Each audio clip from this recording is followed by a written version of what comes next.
बिस्मिल्लाहिर्रहमानिर्रहीम। आज हम क्लास 7 की रिव्यू एक्सरसाइज करने जा रहे हैं। रिव्यू एक्सरसाइज का पार्ट एच है। पार्ट एच में देखें, वो कहते हैं fill in the blanks with correct preposition. आपने प्रेपोजिशन यूज करना है।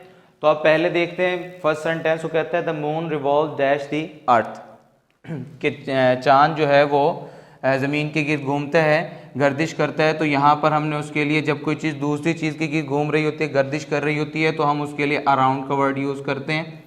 तो हमने फर्स्ट में अराउंड पुट करना है। सेकंड वो कहता है a fair little boy set dash a tree. अब यहाँ पर ट्री है हमारे पास और यहाँ पर लिटिल बॉय बैठा हुआ है, छोटा बच्चा बैठा हुआ है।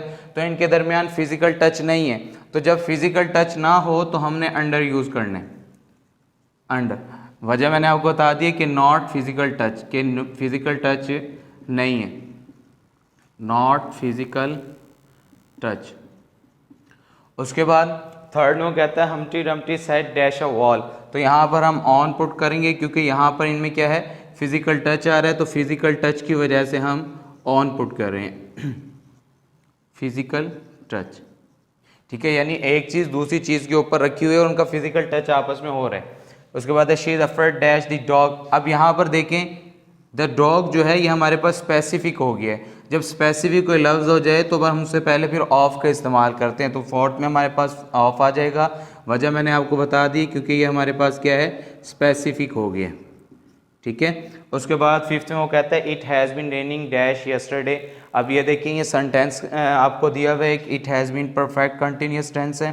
तो it has been raining since, यहाँ पर आपने फॉर यूज़ करना है या सीन्स यूज़ करना है। मैंने आपको पहले ही बताया था कि पॉइंट ऑफ टाइम के लिए हम सीन्स यूज़ करेंगे और पीरियड ऑफ टाइम के लिए फॉर यूज़ करेंगे। तो यहाँ पर यस्टरडे इसने बताया हुआ, तो ये पॉइंट है हमारे पास, तो पॉइंट के लिए हमेशा सीन्स यूज़ करते हैं।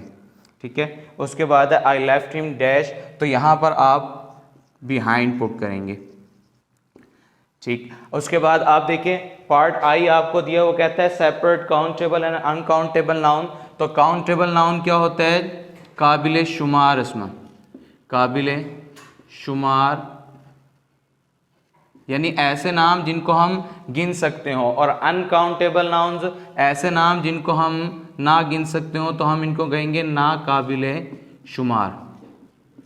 ठीक है, अब यहाँ पर आपने क्या करना है, जो काउंटेबल होंगे उनको आपने अलग करना है और जो काउंटेबल हैं उनको आपने अलग कर देना, अनकाउंटेबल को अलग करना है। तो पहले हम देखते हैं, शुगर है हमारे पास, चीनी, तो हम इसको काउंट नहीं कर सकते, तो हमने यहाँ क्या लिख देना है, अनकाउंटेबल। तो मैं UN लिख रहा हूँ, इसका मतलब है अनकाउंटेबल। ठीक है, उसका रुपीज़ है, रुपीज़ हम गिन सकते हैं, तो इसका आपने लिखना है काउंटेबल, तो मैं C लिख दिया है मैंने यहाँ पर।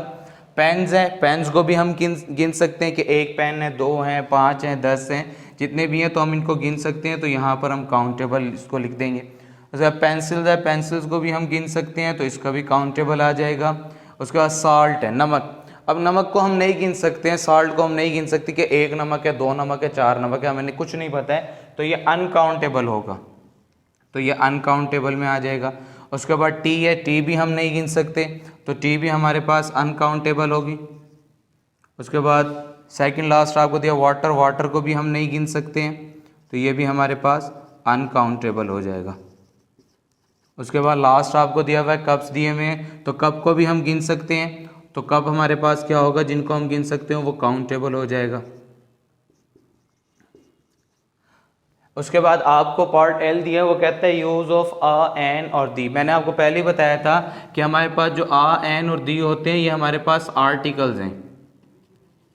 अब आर्टिकल्स 2 तरह के होते हैं, मैंने पहले ही बताया था, इनडेफिनेट और डेफिनेट आर्टिकल। तो आ और एन जो है ये इनडेफिनेट है, और दा जो हमारे पास है ये डेफिनेट आर्टिकल है। तो अब यहाँ पर हमने इनमें से किसी एक को पुट करना होगा। तो हम देखते हैं he can play dash flute. अब ये देखें, फ्लूट हमारे पास जो है ये बांसुरी को कहते हैं। अब ये हमारे पास स्पेसिफिक कर दी है, तो अब जब कोई भी चीज़ स्पेसिफिक हो जाए तो हम उससे पहले हमेशा द का इस्तेमाल करते हैं। तो he can play the flute. उसके बाद है copper is dash useful metal. अब यहाँ पर देखें, यूजफुल हमारे पास यू दिया हुआ है, इससे पहले हमने द यूज़ करना है, आ या एन, ये देखना है हमने।